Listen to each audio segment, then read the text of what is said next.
ओम शांति।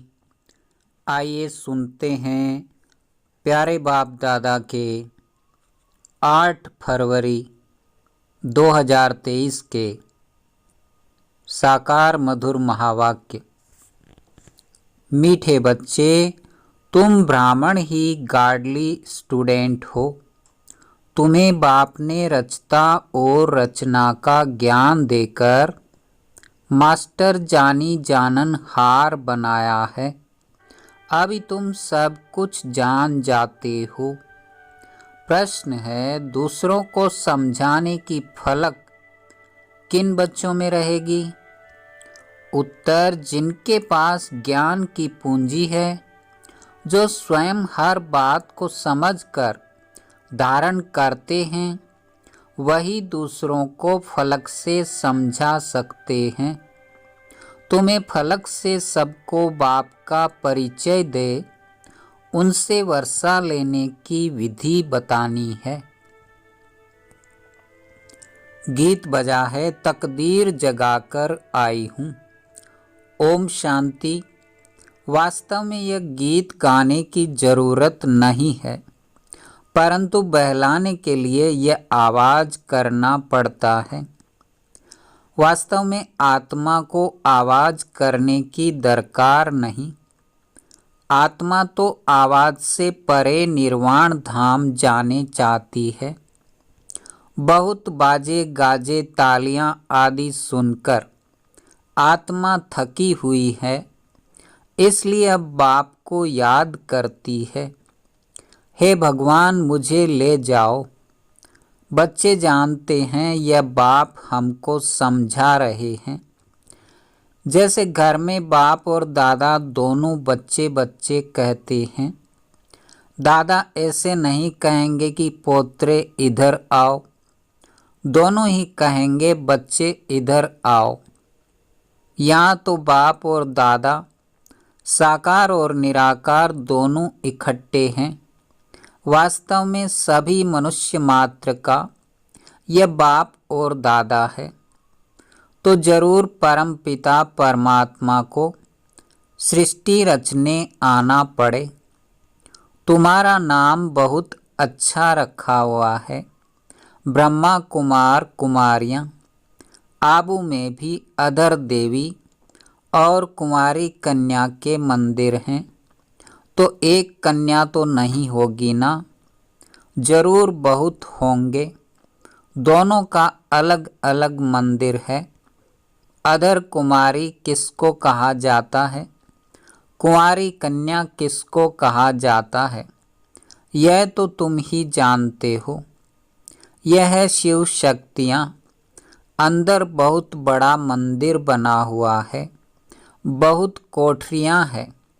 तो मंदिर भी साक्षी देता है कि कुमारियाँ और अधर कुमारियाँ बहुत हैं। चित्र जो बनाते हैं वह भी यादगार है, जो होकर गए हैं। जैसे देवी देवताओं के चित्र हैं, जरूर होकर गए हैं। वे विश्व के मालिक थे, अब नहीं है।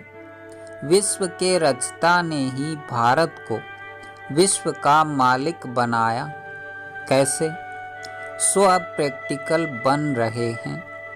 अभी कलयुग है, सतयुग है, एक आदि सनातन देवी देवता धर्म। कलयुग में अनेक धर्म और अनेक प्रजा का राज्य है।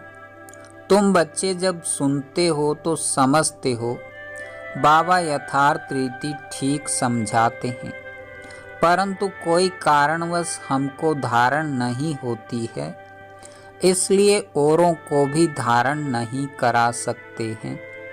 कोई न कोई विघ्न है।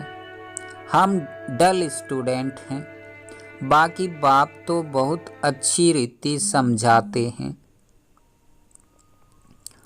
अनेक मनुष्य अनेक धर्म हैं। 5000 वर्ष पहले भारत स्वर्ग था। बहुत थोड़े मनुष्य थे। सिर्फ सूर्यवंशी और चंद्रवंशी वह आत्माएं परम धाम से आई थी अपना पाठ बजाने। बाकी सभी धर्मों की आत्माएं निर्वाण धाम में थी। अभी अनेक धर्म हैं, बाकी देवी देवता धर्म प्राय लोप है, तो जरूर फिर सतयुग बनेगा। परमपिता परमात्मा को ही आकर स्वर्ग रचना पड़े। भक्त जो भगवान को याद करते हैं तो उन्हों को भक्ति का फल देने के लिए भी यहाँ आना पड़ेगा। बाकी सबको वापस मुक्ति धाम ले जाना होता है, और तो कोई वापस ले जा नहीं सकता। अगर एक भी गुरु गति सदगति का रास्ता जानता होता तो फिर उनके पिछाड़ी लाखों शिष्य भी जाते। उन यात्राओं में तो जाकर फिर लौट आते हैं, परंतु मुक्ति धाम से फिर वापस आए ही क्यों। एक को रास्ता मिले तो सबको ले जाएं। अब एक बाप आया है तो तुम सबको रास्ता मिलता है ना। सभी को दुख की दुनिया से छुड़ाते हैं, इसलिए उनको लिबरेटर कहते हैं। उस निराकार को आने लिए शरीर चाहिए, तो नई दुनिया को रचने लिए प्रजापिता भी चाहिए। रचना यहाँ रचनी है तो ब्रह्मा भी यहाँ का मनुष्य चाहिए। सूक्ष्म वतन से उतर नीचे तो नहीं आएगा। कहते भी हैं अभी ब्रह्मा की रात है, तो ब्रह्मा मुख वंशावली की भी रात है। अब अंत में बाप आए हैं दिन करने। ब्रह्मा की रात पूरी होती है तो बीके की रात भी पूरी होती है। प्रजापिता ब्रह्मा तो ठीक है, वास्तव में सभी मनुष्य आत्माओं का बाप परमात्मा को कहा जाता है। सभी उनको गॉड फादर परम पिता परमात्मा कहते हैं। सेंसिबल मनुष्य जब गॉड फादर कहते हैं तो कोई मनुष्य को याद नहीं करते। कोई तो कहते हैं वह ज्योति स्वरूप है, ब्रह्म है। ब्रह्मा विष्णु शंकर को तो ब्रह्म नहीं कहेंगे, तो पहले पहले परिचय देना है अपना कि हम बीके हैं। ब्रह्मा को भी परम पिता परमात्मा रचते हैं, फिर ब्रह्मा मुख से ब्राह्मणों को रचा। प्रजापिता है तो जरूर बहुत संतान होंगी। इसी रीति सिजरा बढ़ता जाता है। ब्राह्मणों का वर्ण बदल सतयुगी देवता बनते हैं, क्योंकि बाप बेट ब्राह्मणों को राजयोग सिखलाते हैं। बाप कहते हैं तुम मेरे द्वारा मुझे और मेरी रचना को जानने से सब कुछ जान जाते हो, बाकी कुछ जानने के लिए नहीं रहता। इतना बड़ा इम्तिहान पास कर लेते हो, अर्थात मास्टर जानी जानन हार बन गए। गार्डली स्टूडेंट सिर्फ ब्राह्मण ही होते हैं। देवताएं वैश्य व शूद्र कोई भी गार्डली स्टूडेंट नहीं होते हैं। भगवान वाच होता ही ब्राह्मणों प्रति है। अगर कृष्ण भगवान वाच हो तो भी किनों प्रति?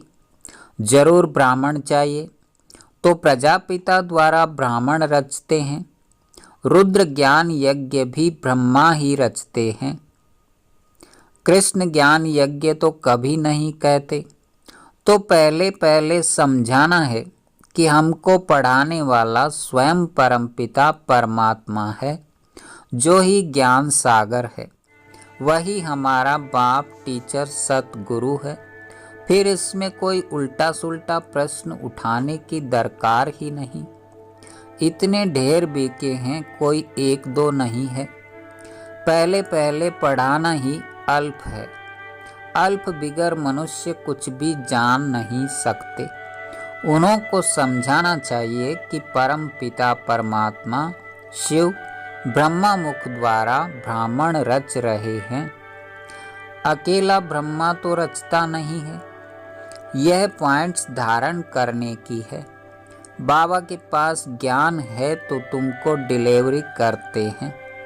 तुम हो ज्ञान गंगाएं, सागर तो एक ही है। यह ब्रह्मा भी ज्ञान कंठ करते हैं, तो यह भी ज्ञान गंगा हुई। ज्ञान कंठ करने वाले को ज्ञान गंगा कहा जाता है। उसमें मेल फीमेल दोनों आ जाते हैं। ज्ञान सागर तो एक ही बाप है। यहाँ देखो, पानी के सागर को तो टुकड़ा टुकड़ा कर दिया है। सतयुग में जब एक ही सूर्यवंशी राजाई थी तो सागर के टुकड़े नहीं थे। कहाँ भी जाकर सैर कर आते थे, वहाँ कोई कह न सके कि मेरी हद में न आओ अथवा पानी न लो। यहाँ तो एक दो का पानी ही बंद कर देते हैं। कितने टुकड़े हो गए हैं। अब हम एक ही सचखंड स्वर्ग की स्थापना कर रहे हैं। बाप का भी विचार सागर मंथन होता है, तब तो समझाते हैं। ब्रह्मा भी कहेंगे सभी जीव आत्माएं हमारे बच्चे हैं। आदि देव अथवा आदम सभी का बाप है। ऐसे नहीं उस समय कोई मनुष्य नहीं थे, फिर आदम ने आदमी पैदा किए। नहीं, निराकार बाप को पहले जरूर आदम में आना पड़े, तब तो मुखवंशावली रचे। बाकी ऐसे नहीं कोई मुख से निकल आए व नासिका या पवन से पैदा हुए। ये सब है भक्ति की बातें। मनुष्य तो कच्छ मच्छ को भी पूजते रहते हैं। तो पहली पहली बात है कि आत्माओं का बाप कौन है। वह जरूर स्वर्ग रचता होगा। अब तो नरक है। अभी हम स्वर्ग के लिए राजयोग सीख रहे हैं। परम पिता परमात्मा द्वारा, ब्रह्मा भी उन द्वारा पढ़ रहे हैं। परम पिता परमात्मा सभी आत्माओं का बाप है। ब्रह्मा जीव आत्माओं का बाप है। हम उनकी मुखवंशावली ब्रह्मा कुमार और ब्रह्मा कुमारियां हैं। हमको ज्ञान फिर भी ज्ञान सागर बाप ही देते हैं। हम श्रीमत पर चलते हैं, वह तो नामी ग्रामी है। ब्रह्मा की मत मशहूर है। ऐसे कभी नहीं कहा जाता कि विष्णु भी उतर आए तो भी तुम नहीं मानेंगे। यह ब्रह्मा के लिए ही कहा जाता है। उनको ज्ञान देता है शिव। तुम भी श्रीमत पर चल श्रेष्ठ बनते हो। बाप समझाते हैं कि मैं आकर देवता धर्म की स्थापना करता हूँ। ये जो आर्य समाजी इतनी खिटपिट करते हैं, उनको बोलो तुम देवताओं को तो मानते नहीं हो, उनको खंडन करने वाले हो। हम हैं देवता धर्म के। तुम्हारा धर्म अलग, देवी देवता धर्म अलग है। हर एक को फ्रीडम है, अपने धर्म में कुछ भी करें। मुसलमानों का धर्म अलग है। वह बहुत डिबेट करते हैं कि तुम ऐसे क्यों करते हो। वैसे हमारा धर्म आदि सनातन देवी देवता धर्म है, उसका ही प्रचार करते हैं। तुम इंटरफियर क्यों करते हो। उन्हों को भी युक्ति से समझाना है। उनसे डिस्कस करने की ज़रूरत नहीं, उससे वह समझेंगे नहीं। जो भी कोई आए तो बाप का परिचय दो। हम बाप से वर्षा ले रहे हैं, तुमको भी लेना हो तो आओ। बाप अमरलोक स्थापन कर रहा है, इसलिए तुमको पावन जरूर बनना पड़े। बाप कहते हैं इस रावण पर जीत जरूर पानी है। हम शक्ति सेना जीत पा रही हैं। हमारा उस्ताद कैसे हमको जीत पाना सिखला रहे हैं। सो आओ तो हम तुमको समझाएं। अगर तुमको जीत पानी है तो तुम भी शक्ति दल में शामिल हो जाओ। बाकी फालतू बातें मत करो। परंतु ये फलक से कह वही सकेंगे जिनके पास ज्ञान की पूंजी होगी। अच्छा, मीठे मीठे सिकी लधे बच्चों प्रति मात पिता बाप दादा का याद प्यार और गुड मॉर्निंग। रूहानी बाप की रूहानी बच्चों को नमस्ते। धारणा के लिए मुख्य सार। पहला नंबर, ज्ञान को कंठ कर मास्टर ज्ञान सागर अथवा ज्ञान गंगा बन पतितों को पावन बनाने की सेवा करनी है। दूसरा, हर एक को बहुत युक्ति से समझाना है, किसी से भी डिस्कस नहीं करनी है, सबको बाप का परिचय देना है। वरदान, प्योरिटी की पर्सनैलिटी और रॉयल्टी द्वारा बाप के समीप आने वाले देही अभिमानी भव। जैसे शरीर की पर्सनैलिटी आत्माओं को देह भान में लाती है, ऐसे प्योरिटी की पर्सनैलिटी देही अभिमानी बनाए बाप के समीप लाती है। प्योरिटी की पर्सनैलिटी आत्माओं को प्योरिटी की तरफ आकर्षित करती है। प्योरिटी की रॉयल्टी धर्मराजपुरी की रॉयल्टी देने से छुड़ा देती है। इसी रॉयल्टी अनुसार भविष्य रॉयल फैमिली में आ सकेंगे। देही अभिमानी बच्चे इस पर्सनैलिटी द्वारा बाप का साक्षात्कार कराने वाले रूहानी दर्पण बन जाते हैं। स्लोगन: हर एक की विशेषता को देखने का चश्मा सदा लगा रहे तो विशेष आत्मा बन जाएंगे। मातेश्वरी जी के अनमोल महावाक्य। पहला नंबर, अपना यह जो ईश्वरीय सत्संग है कॉमन सत्संग नहीं है। यह है ईश्वरीय स्कूल कॉलेज, जिस कॉलेज में अपने को रेगुलर स्टडी करनी है। बाकी तो सिर्फ सत्संग करना, थोड़ा समय वहाँ सुना, फिर तो जैसा है वैसा ही बन जाता है, क्योंकि वहाँ कोई रेगुलर पढ़ाई नहीं मिलती है जहाँ से कोई प्रारब्ध बने। इसलिए अपना सत्संग कोई कॉमन सत्संग नहीं है। अपना तो ईश्वरीय कॉलेज है जहाँ परमात्मा बैठ हमें पढ़ाता है और हम उस पढ़ाई को पूरी धारण कर ऊंच पद को प्राप्त करते हैं।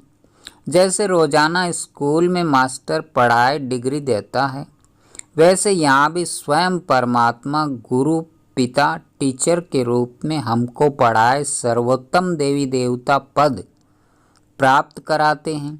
इसलिए इस स्कूल में ज्वाइन होना जरूरी है।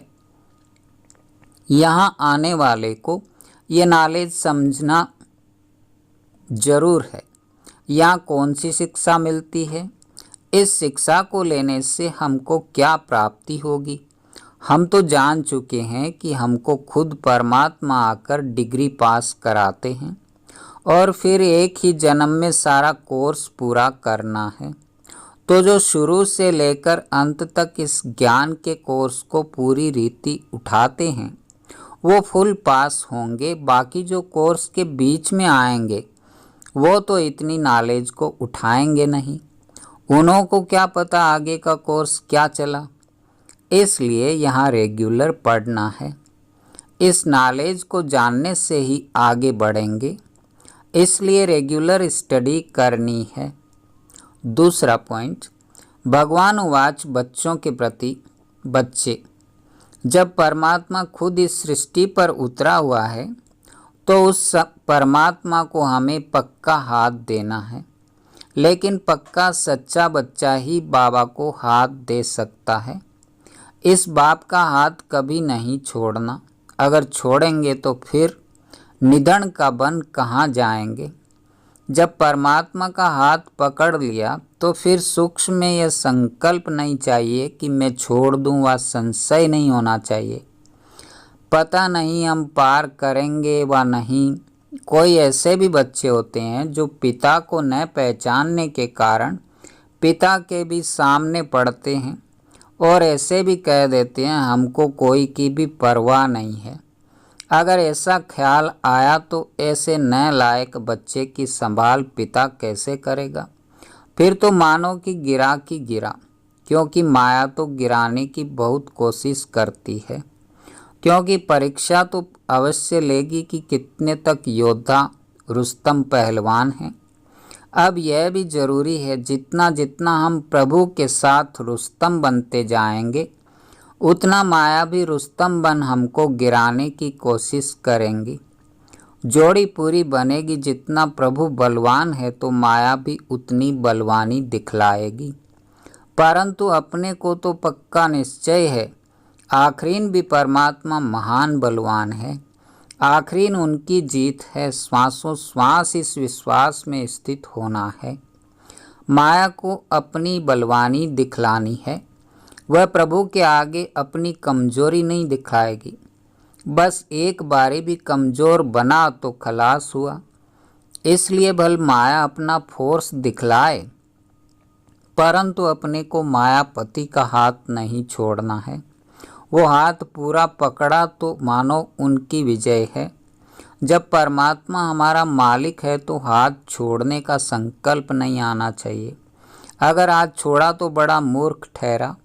इसलिए परमात्मा कहता है, बच्चे जब मैं खुद समर्थ हूँ तो मेरे साथ होते तुम्हें भी समर्थ अवश्य बनना है।